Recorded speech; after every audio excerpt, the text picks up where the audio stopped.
பிப்ரவரி 2024 மாதம் உத்தரப்பிரதேச காவல்துறையில் பணியாற்றி வந்த ஒரு பெண் காவலர் பாராபங்கி நகர காவல் நிலையத்துக்குள் நுழைந்தார். அங்கே வந்தவுடன் அவர் அதிர்ச்சியோட்டும் புகாரை அளித்தார். சார், எங்களுடைய பிரிவில் பணியாற்றும் ஒரு ஆண் காவலர் கடந்த 7 வருடங்களாக என்னை ஏமாற்றி வந்தார். திருமணம் செய்வேன் என்று சொல்லி என்னை பயன்படுத்திக் கொண்டார். ஆனால் இன்று திருமணம் பற்றி கேட்டவுடன் அவர் மறுத்துவிட்டார். இந்த குரல் கேட்ட காவலர்கள் திகைத்தனர். உடனே மேல் அதிகாரிகளிடம் தகவல் தெரிவிக்கப்பட்டது. பெண் காவலரிடம் சொல்லப்பட்டது, உங்கள் குறையை எழுத்தில் கொடுங்கள், சட்டப்படி நடவடிக்கை எடுக்கப்படும். அந்த பெண் காவலர் தன் துயரத்தை விண்ணப்பமாக எழுதி அளித்தார். மேலதிகாரிகள் படித்து, அவளின் உரிமை இது, அவள் சொல்வதைக் கொண்டு ஏஆர் பதிவு செய்ய வேண்டும், விசாரணை நடக்கும், குற்றம் நிரூபணமாகினால் தண்டனை தவிர்க்க முடியாது என்று உத்தரவு விட்டனர். அதன்படி அந்த ஆண் காவலர் மீது வழக்கு பதிவு செய்யப்பட்டது. வழக்கு பதிவு செய்ததும் அவன் வாழ்க்கையே சிதறிப்போனது போல அவனுக்கு தோன்றியது. நிச்சயதார்த்தமும் முறிந்து போனது. வேலையும் ஆபத்தில் சிக்கியது. அவன் மனதில், இப்போ என்ன செய்வது, என் வாழ்க்கை முழுதும் அழிந்துவிடுமா என்ற குழப்பம். நண்பர்களிடம் ஆலோசனை கேட்டான். சிலர் சொன்னார்கள், திருமணம் செய்து விடு, அதுவே உனக்கு காப்பு. அந்த வார்த்தைகள் அவனுக்குள் பதிந்தன. ஒரு நாள் திடீரென்று அந்த ஆண் காவலர் பெண் காவலரின் கையை பிடித்து அருகிலிருந்த கோவிலுக்குள் அழைத்து சென்றான். இன்று முதல் நீ என் மனைவி, இறைவனை சாட்சி வைத்து சொல்கிறேன் என்று கூறி அவளின் நெற்றியில் சிந்தூரம் பூசினான். 7 ஆண்டுகளாக காத்திருந்த அந்த பெண்ணின் கனவு நனவானது. மகிழ்ச்சி கண்ணீர் வழிந்தது. பின்னர் வழக்கு நீதிமன்றத்தில் சென்றது. பிரிவு 16(4) இன் கீழ் வாக்குமூலம் எடுக்கும்போது அந்த பெண் காவலர் சொன்னார், சார், எனக்கு எவ்வித நடவடிக்கையும் தேவையில்லை. நாங்கள் இப்போது திருமணம் செய்துவிட்டோம். இதனால் அந்த வழக்கு முடிவடைந்து இருவரும் தங்கள் வேலையே தொடர்ந்தனர். ஆனால் சில மாதங்களுக்கு பிறகு திருமண வாழ்வில் பிளவு ஆரம்பித்தது. சந்தேகங்கள், குடும்ப அழுத்தங்கள், சமூக விமர்சனங்கள் அனைத்தும் சேர்ந்து உறவை மெதுவாக சிதைத்தன. அந்த பெண் காவலரின் மனதில் ஒரு கேள்வி தொடர்ந்து இருந்தது. நான் உண்மையிலேயே சரியான முடிவு எடுத்தேனா? இங்குதான் இந்த கதை ஒரு புதிய திருப்பத்தை எடுக்கிறது. திருமணத்திற்கு பிறகு எல்லாம் நன்றாக நடந்தது போல அனைவருக்கும் தோன்றியது. ஹாப்பி எண்டின் கிடைத்துவிட்டது என்று எண்ணினார்கள். ஆனால் உண்மையில் கதை அங்கிருந்துதான் தொடங்கியது. ஓர் அசிங்கமான கொலை, அதுவும் மிக கொடூரமான முறையில்.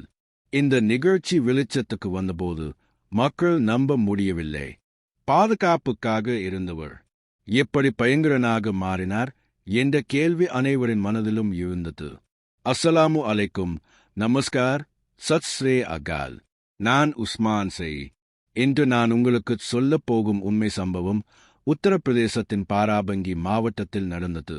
இங்கு உள்ள மிசோலி என்ற காவல் நிலைய எல்லைக்கு பிந்தோரா என்ற கிராமம் உள்ளது.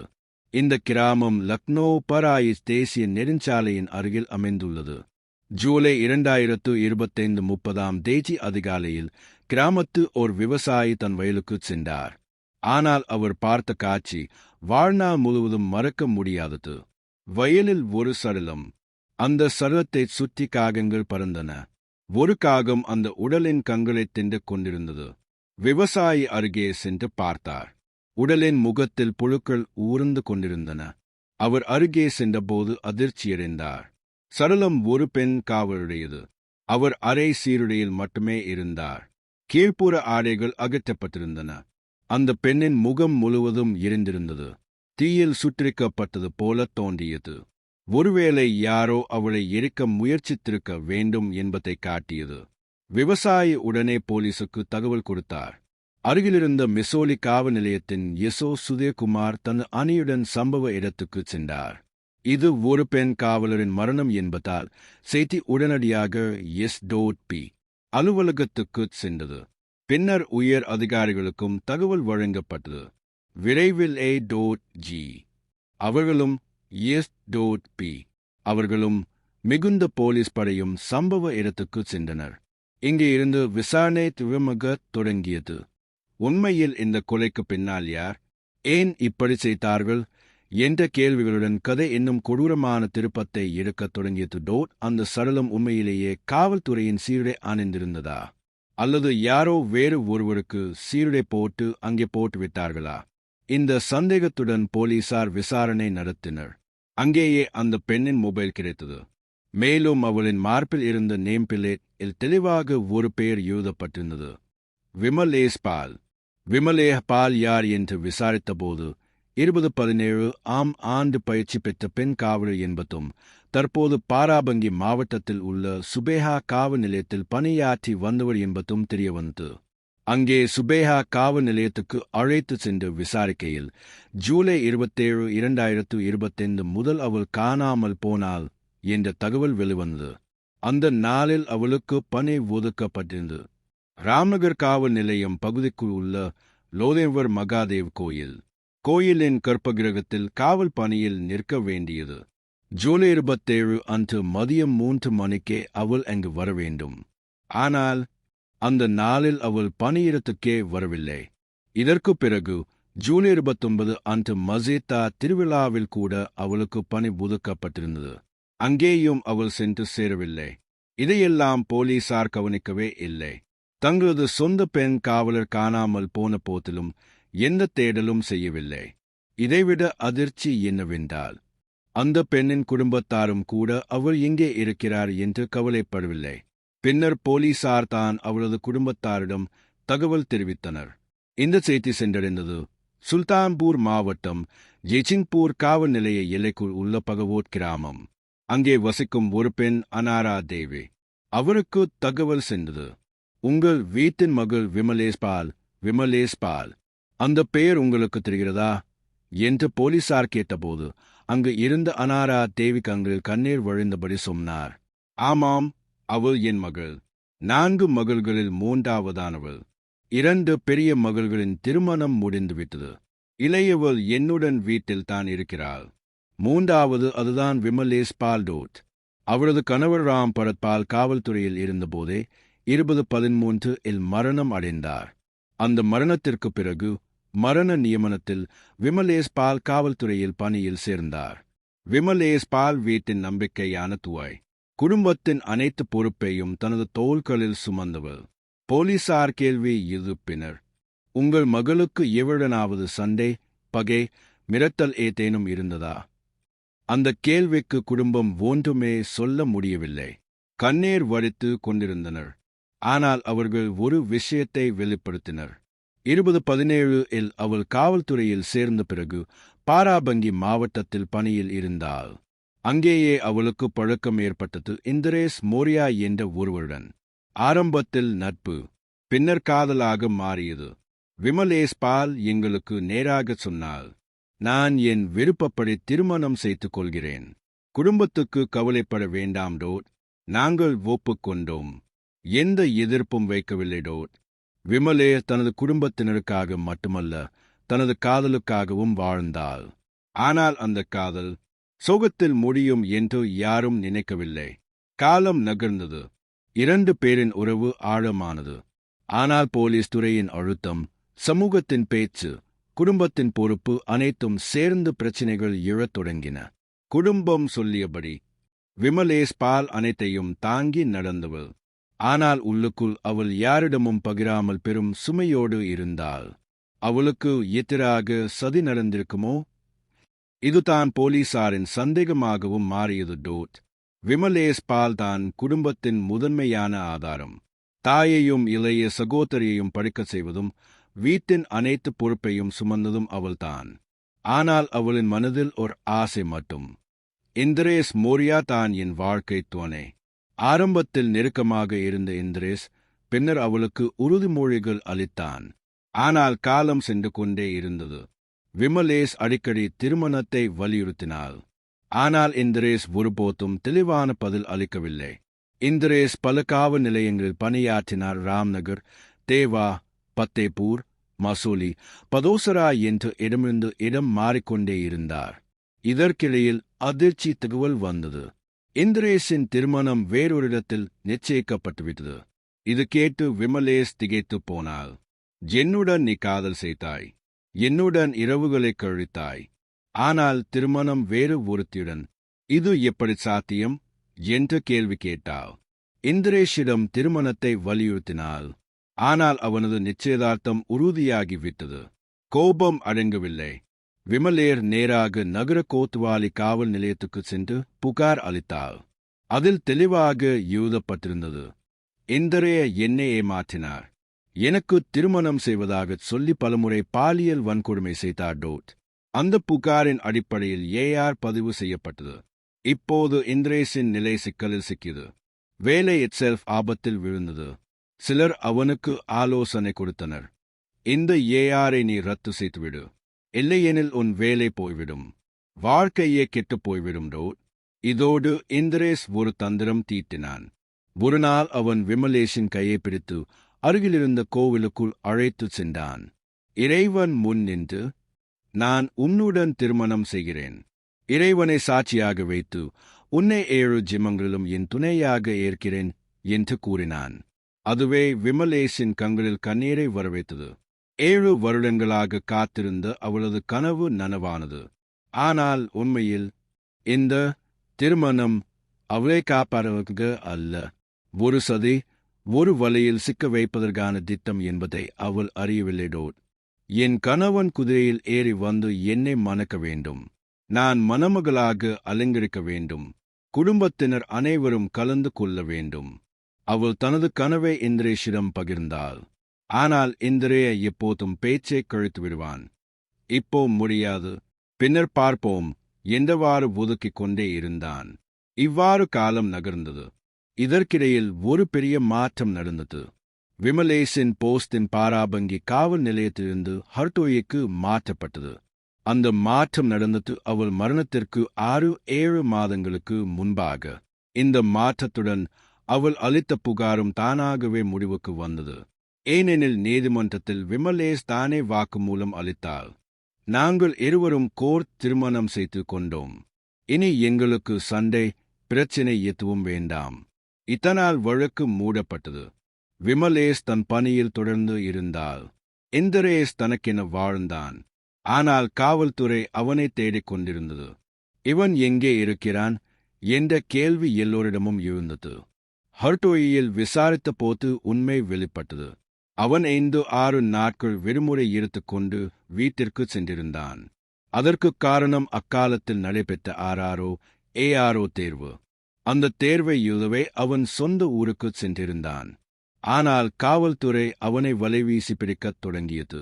அவன் அடிக்கடி இடம் மாறிக்கொண்டிருந்தான். இறுதியில் அவனது கைது நடந்தது. ஜூலை 2025 30 இந்திரேஷ் மோரியா காவல்துறையின் கைக்குள் விழுந்தான் டோட். இந்திரேஷ் மோரியா கைது செய்யப்பட்டான். கைது செய்யப்பட்டதும் காவல்துறையினர் நேராக கேட்டனர், இந்த பெண்ணை ஏன் கொண்டாய்? முதலாக அவன் எதையும் சொல்லவில்லை. ஏனெனில் அவனும் ஒரு காவல்துறை அதிகாரி. காவலர்கள் விசாரணையில் எப்படி போனி விடுவார்கள், எந்த ட்ரிக் பயன்படுத்துவார்கள் என்பதை அவன் நன்றாகவே அறிவான். ஆனால் காவல்துறை சற்றும் தளரவில்லை. கடுமையாக விசாரிக்க ஆரம்பித்ததும் அவன் காகம் போல எல்லாவற்றையும் வெளிப்படுத்தினான். உண்மையான கதை. அவன் 8 நாட்கள் விடுமுறை எடுத்திருந்தான். ஜூலை 27 அன்று பராபங்கி வந்தான். தேர்வு எழுதியான். அந்த நேரத்தில் அவன் தனது மனைவி மலர்ந்த காதலின் பேரில் திருமணம் செய்து கொண்ட காவல்துறை பெண் விமலேஷ் பால் உடன் தொடர்பு கொண்டான். அவள் கடமைக்கு செல்லப்போவதாக கூறினாள். அவள் கடந்து செல்ல வேண்டிய இடம் பிந்தோரா பாலம். இந்திரேஷ் தனது வேகன் காரில் வந்திருந்தான். அங்கே இருவரும் நேருக்கு நேர் சந்தித்தனர். சுமார் 10 நிமிடங்கள் சாலையில் நிற்கும் நிலையில் உரையாடினர்.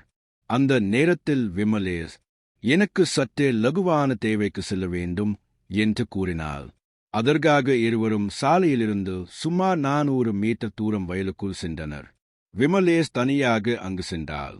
அவள் அமர்ந்தவுடன் இந்திரேஷ் பின்புறத்திலிருந்து வந்து கையில் இருந்த பெரிய இரும்பு கம்பியால் அவளை மிகுந்த வலிமையுடன் அடித்தான். அந்த அடியில் விமலேஷ் தரையில் விழுந்தாள். விழுந்தவள் மீண்டு எழுவதற்குள் அவன் அவளின் கழுத்தை நெரித்து துடித்தான். அவள் அங்கேயே உயிரிழந்தாள். கொலைக்குப் பிறகு இந்திரேஷ் அங்கிருந்து அமைதியாகச் சென்றான். பாதை ராணி பஜார், திருலோப்பூர், பதயபூர் கிருஷி வழியாக இரவு 1 மணிக்கு லக்னோவுக்குச் சென்றான். அங்கே தனது மாமாவின் வீட்டில் சில நேரம் தங்கியிருந்தான். பின்னர் பூர்வாஞ்சல் எக்ஸ்பிரஸ் வழியாக சுல்தான்பூர் சென்றான். சுல்தான்பூரில் இருந்து அவன் யோன்பூருக்கு சென்றான். ஜூலை 27 அன்று கொலை செய்தான். ஜூலை 30 ஆகிய போது அவனுக்கு செய்தி வந்தது. அவனது மனைவி உண்மையிலேயே கொல்லப்பட்டுவிட்டாள். அவன் பராபங்கியில் சேர்ந்தவுடன் காவல்துறை அதிகாரிகள் அவனை உடனே பிடித்தனர். பிடித்ததும் முழு கதையையும் கேட்டனர். விசாரணையில் அவன் சொன்னது. அவனிடம் கேட்டார்கள், கொலை செய்தாய், அது எப்படி செய்தாய் என்பதை சொன்னாய். ஆனால் ஏன் செய்தாய்?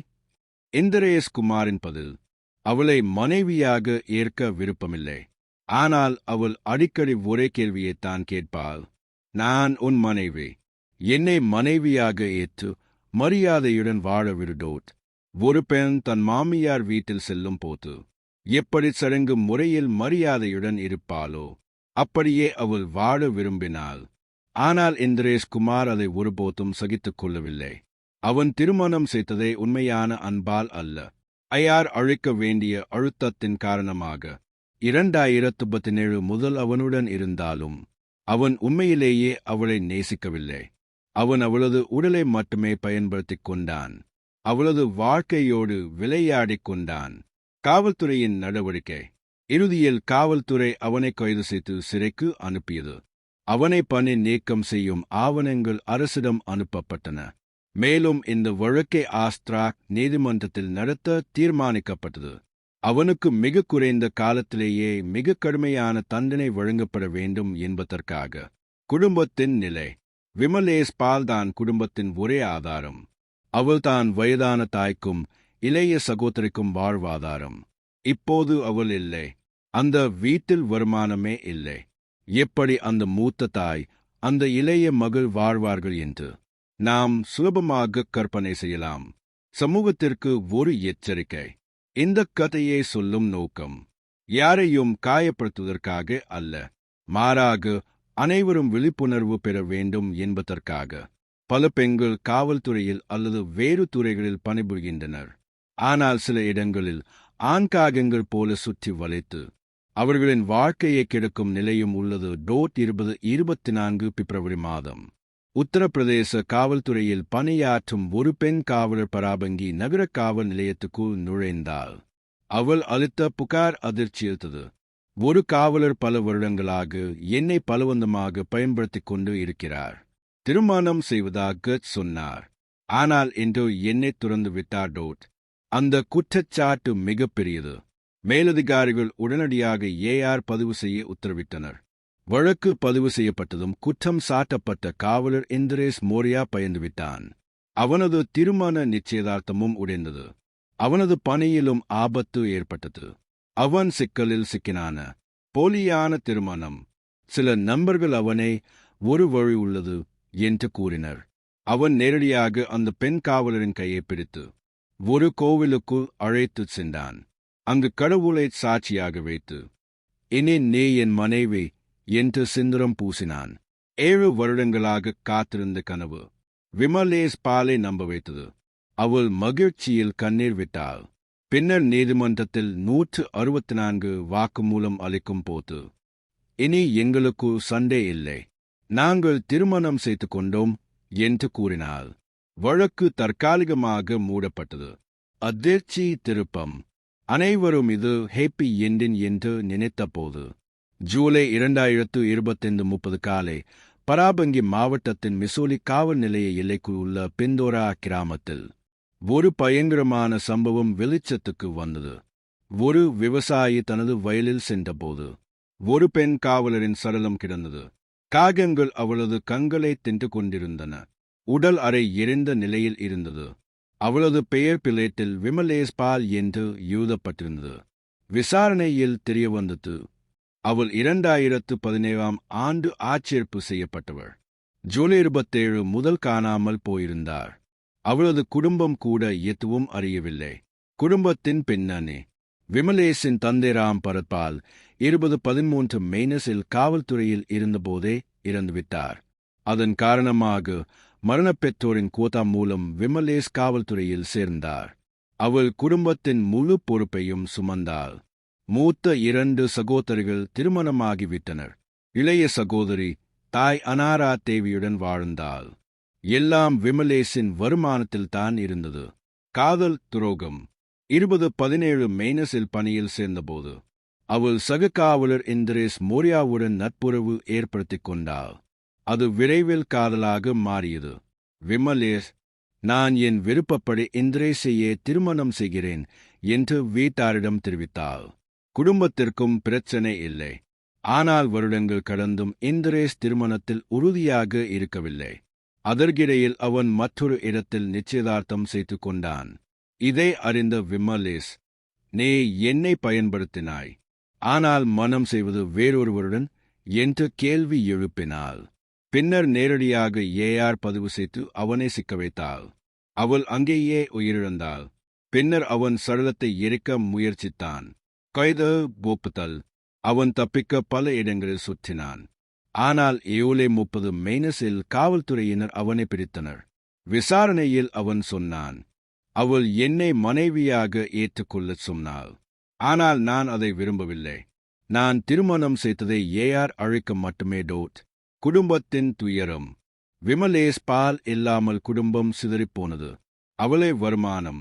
அவளின் முதிய தாய், இளைய சகோதரி யாரும் வாழ்வாதாரமில்லாமல் போனார்கள். நேதியும் எச்சரிக்கையும். இந்திரேஸ் மோரியா சிறையில் அடைக்கப்பட்டான். அவனை பணி நீக்கம் செய்யும் ஆவணங்கள் அனுப்பப்பட்டன. மேலும் வழக்கு ஆஸ்திராக் நீதிமன்றத்தில் விசாரிக்கப்படும். இந்த சம்பவம் சமுதாயத்திற்கு பெரிய எச்சரிக்கை. பல பெண்கள் காவல்துறையிலும் பிற துறைகளிலும் பணியாற்றுகிறார்கள். ஆனால் சில காகங்கள் கழுகுகள் போல ஆண்கள். அவர்களின் வாழ்க்கையை கெடுக்கும் நிலையும் உள்ளது. எனவே பெண்கள் அத்தகைய வலைகளில் விழாமல் இருக்க வேண்டும். குடும்பத்தின் ஆலோசனையுடன் நல்ல திருமணம் செய்வதே நல்ல வாழ்விற்கு வழி.